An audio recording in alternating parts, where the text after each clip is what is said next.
Hello दोस्तों, नमस्कार। SM किसी चैनल में मैं आप सब का दिल से बहुत बहुत स्वागत करता हूं। अगर आपने पहली बार विजिट किया जरूर चैनल को सब्सक्राइब कर लेना।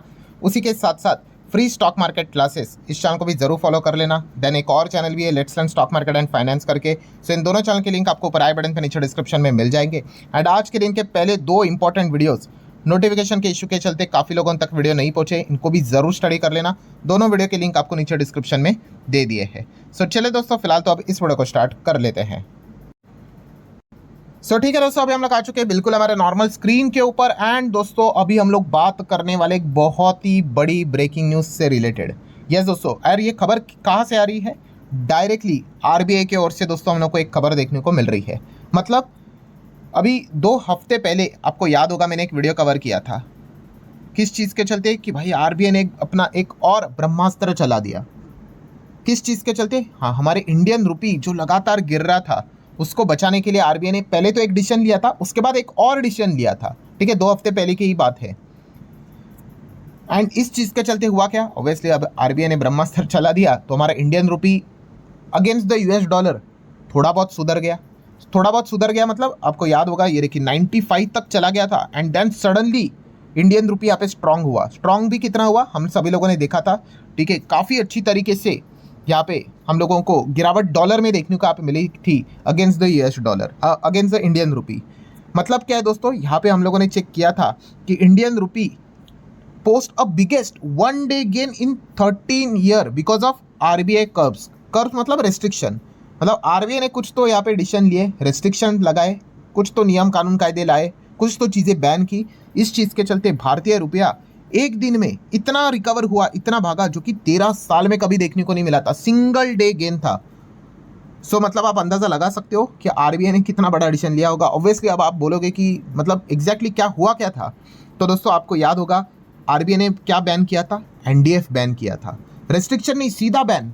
और यहाँ पे एक ही चीज़ नहीं, आरबीआई ने बल्कि 3 बड़े डिसीजन यहाँ पे लिए थे। 2 हफ्ते पहले की बात है। 3 डिसीजन कौन से लिए थे? पहला वाला तो पॉइंट वही था कि नो एनडीएफ। ठीक है, मतलब आप कह सकते किसी के लिए भी, चाहे आप रेसिडेंट हो या नॉन रेसिडेंट हो, सीधा एनडीएफ यहाँ पे उन्होंने बैन किया था। आप देख सकते हो bank can no longer offer non deliverable forward. NDF का ये फुल फॉर्म है, trade to regular customer. And इससे क्या हो गया? This stop people from betting on rupee value without actual needing currency for business. मतलब अब उस बड़े में भी मैंने आपको समझा था, अगेन एक लाइन में समझा देता हूँ। ये एनडीएफ यहाँ पे क्या रहता है? Non deliverable forward. नाम से ही पता चल जाता है ये इस प्रकार के कॉन्ट्रैक्ट है दोस्तों जो खास करके बिजनेस रिलेटेड लोग यहाँ पे इसमें डील करते हुए देखने को मिल जाते हैं। बिकॉज ऑफ करेंसी रिस्क यहाँ पे रहती है, हेज करने के लिए रहता है। बट आप सभी लोगों को पता ही है कि जहाँ पे इस प्रकार के कॉन्ट्रैक्ट्स रहते हैं, मतलब कैसे, जैसे कि एक एग्जांपल मैंने उस वीडियो में भी दिया था, फ्यूचर एंड ऑप्शन। अब ये एफएनओ भी क्या है? हेजिंग इंस्ट्रूमेंट है कि अगर आपके पास किसी पर्टिकुलर चीज़ से रिलेटेड मतलब पोजीशन है, आप क्या कर सकते हो? आपको लग रहा है कि भाई किसी चीज़ को लेकर रिस्क है, तो आप एफएनओ के चलते क्या कर सकते हो? हेज कर सकते हो, अपने रिस्क को यहाँ पे मिनिमाइज भी कर सकते हो। तो इस प्रकार के कॉन्ट्रैक्ट्स हमें देखने को मिल जाते हैं। बट आप सभी लोगों को पता ही है दुनिया में बहुत सारे लोग क्या करते हैं? स्पेक्यूलेशन भी करते हैं, बेटिंग भी करते हैं कि आपके पास कोई कॉन्ट्रैक्ट नहीं है, आपको बिजनेस रिलेटेड कोई रिक्वायरमेंट नहीं है, आप क्या करोगे? बेट खेलोगे कि भाई ये चीज़ अगर गिर गई तो मुझे फ़ायदा होगा, ये चीज़ भाग गई तो फ़ायदा होगा। ठीक है, उस प्रकार से आप बेट लेते हो। तो तभी क्या हो रहा था आपको बताइए, इंडियन रुपी लगातार गिर रहा था तो काफ़ी सारे लोग ऐसे थे जो कि करेंसी उनको बिजनेस रिलेटेड नहीं चाहिए था, पर वो क्या कर रहे थे? खुला बेट लगा रहे थे कि भाई भारतीय रुपया अगर गिरा तो हम यहाँ पे क्या करेंगे? पैसे कमाएंगे। तो ये कैसे कर रहे थे? एनडीएफ के थ्रू कर रहे थे। सो नॉन डिलीवरेबल फॉरवर्ड, नाम से पता चलता है कि यहाँ पे कोई आपको डिलीवरी नहीं मिलेगी, यहाँ पे सेटलमेंट हो जाती है जो भी डिफरेंस रहेगा। और वो सेटलमेंट भी किससे होती थी? डॉलर फॉर्म में होती थी। तो यहाँ पे एक लाइन में अगर मैं बोल दूँ, सट्टा बहुत बढ़ चुका था, भयंकर लेवल पे सट्टा। और सट्टा के लिए किस चीज़ के ऊपर दाव लगाया जा रहा था? हमारा इंडियन रुपी पे, कि और गिरेगा और गिरेगा। तो और शॉर्ट पोजीशन यहाँ पे क्रिएट हो रही थी। जहाँ से अलग अलग इंस्ट्रूमेंट कॉन्ट्रैक्ट्स मिल रहे थे, इंडियन रुपी के अगेंस्ट बेट लगाए जा रहे थे। तो इंडियन रुपी ठीक है पहले से ही कमज़ोर था, गिर रहा था, बट इस चीज़ के चलते और गिरना स्टार्ट हुआ था। तो फाइनली भाई आरबीआई ने सबसे बड़ा ब्रह्मास्त्र चला दिया, सीधा बैन ही कर दिया, नो एनडीएफ, चाहे रेसिडेंट हो या नॉन रेसिडेंट हो। और यहाँ पे बहुत बड़ा झटका लगा। दैन जैसे अभी मैंने कहा कि 3 डिसीजन उन्होंने लिए। पहला वो, सेकेंड उन्होंने बताया कि रीबुकिंग को भी यहाँ पे बैन कर दिया, नो रीबुकिंग, कैंसल।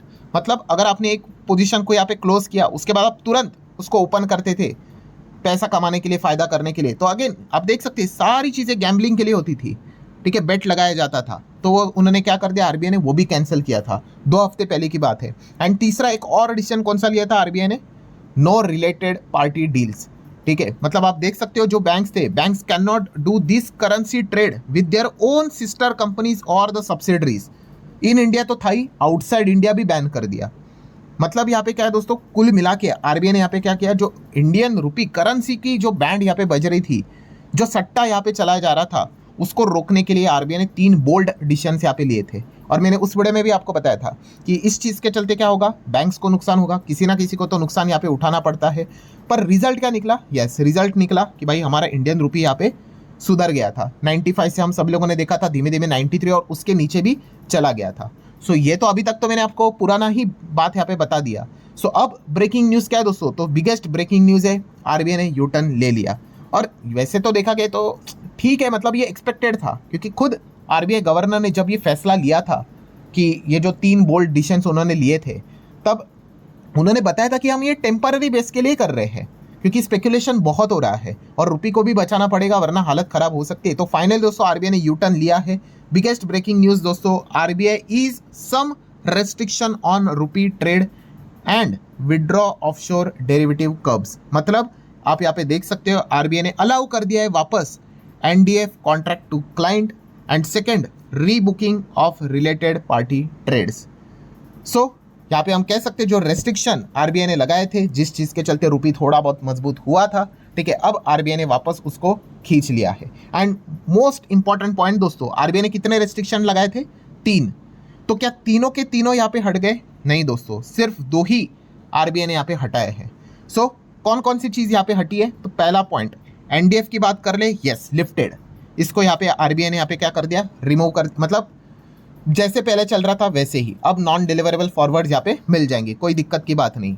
सेकंड अगर बात कर ले तो रीबुकिंग, न्यू पोजीशन के ऊपर रेस्ट्रिक्शन लगाया था, कैंसिल किया था, लिफ्टेड, मतलब अब आप कर सकते हो। एंड तीसरा related party transaction not lifted दोस्तों, इट रिमेन इन प्लेस, यहाँ पे रेस्ट्रिक्शन अभी भी है, ठीक है। तो ये चीज़ अभी भी उन्होंने कंटिन्यू रखी हुई है आरबीआई ने। इसलिए आपने अभी आर्टिकल में देखा होगा क्या लिखा है कि RBI is some restriction not all. क्यों ऑल नहीं, यस क्योंकि ये जो तीसरा वाला जो पॉइंट अभी हम लोगों ने यहाँ पे रीड किया, कौन सा रिलेटेड पार्टी ट्रांजैक्शन वाला, वो अभी भी लिफ्ट यहाँ पे नहीं हुआ है, वो भी हो जाएगा, देख लेते हैं आगे जाके कब ये चीज़ें नॉर्मलाइज हो जाती है। तो अगेन दोस्तों रुपये यहाँ पे फोकस में रहेगा अगेंस्ट द यूएस डॉलर। वैसे तो कमजोरी है चल रही है, ठीक है, ऐसा तो होगा नहीं कि 60-70 तक यहाँ पे आ जाएगा, 93 का रेंज फिलहाल तो हम लोग को देखने को यहाँ पे मिल रहा है। एंड इस चीज़ के चलते चलो एफआईएस वाले वापस यहाँ पे खुश हो जाएंगे भाई, क्योंकि एफआईएस आप सभी लोगों को पता है वो तो जो भी इन्वेस्टमेंट यहाँ पे करते हैं तो करेंसी रिस्क जो यहाँ पे रहती है उसके अगेंस्ट तो उनको हेज करना यहाँ पे पड़ता ही है, परंतु काफ़ी नुकसान यहाँ पे हो जाएगा। बट जैसे ही डायरेक्टली बैन बोल दिया भाई तो इनको भी बहुत बड़ा यहाँ पे झटका लगा। बट चलिए वो भी जानते होंगे भाई, भली बात ये बात की ये लंबा देर तक नहीं चल सकता, वरना हालत बद से बदतर यहाँ पे हो सकती है। तो फाइनली हम यहाँ पे कह सकते हैं कि एफआईएस के चेहरे के ऊपर भी थोड़ा सा मुस्कान तो यहाँ पे आया होगा। वैसे तो देखा गया वो पहले से ही बेच रहे हैं, ये तो चीज़ अभी कुछ 2 हफ्ते पहले की है, ठीक है, तो इतना कुछ बड़ा चेंजेस यहाँ पे नहीं होगा। बट एटलीस्ट हम यहाँ पे कह सकते हैं करेंसी रिस्क से रिलेटेड चीज़ों को वापस यहाँ पे क्या कर सकते हैं, नॉर्मलाइज यहाँ पे कर सकते हैं। एंड देन दोस्तों आखिरी पॉइंट की अगर बात कर लेंगे तो वो है स्टेट बैंक ऑफ इंडिया, मतलब एसबीआई की अगर बात कर ले दोस्तों तो इसको बहुत बड़ा झटका लगा था। मतलब जब ये आरबीआई ने ये चीज़ों को बैन किया था ना, तब रिपोर्टेडली बताया जा रहा था दोस्तों कि आरबीआई ही मतलब एसबीआई ही यहाँ पे क्या कर रहा था, इंडियन रुपी के अगेंस्ट शॉर्ट पोजीशन क्रिएट करके चल रहा था। यस आप यहाँ पे देख सकते हो दोस्तों, the State Bank of India was reportedly forced to unwind मतलब आरबीआई ने बोला ना कि भाई अब ये 3 नए नियम उन्होंने यहाँ पे लाए थे, ठीक है, तो इस चीज़ के चलते एसबीआई की पोजीशन देख सकते हो इंडियन रुपी में 46,000 करोड़ और डॉलर टर्म में बात करें तो $5 बिलियन,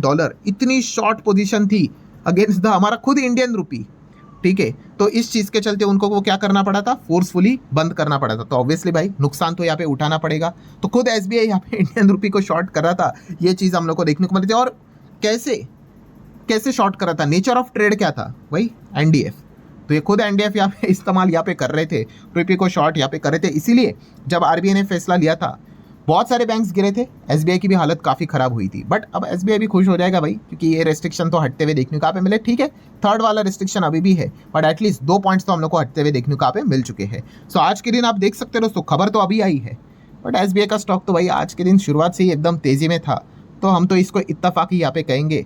ठीक है, आप तो यहाँ पे समझ सकते हो। सो ठीक है दोस्तों, आशा करते हो वीडियो हेल्पफुल लगा होगा। चाहो तो लाइक एंड शेयर कर सकते हो। मिलते हैं अगले वीडियो में, तब तक के लिए बाय बाय।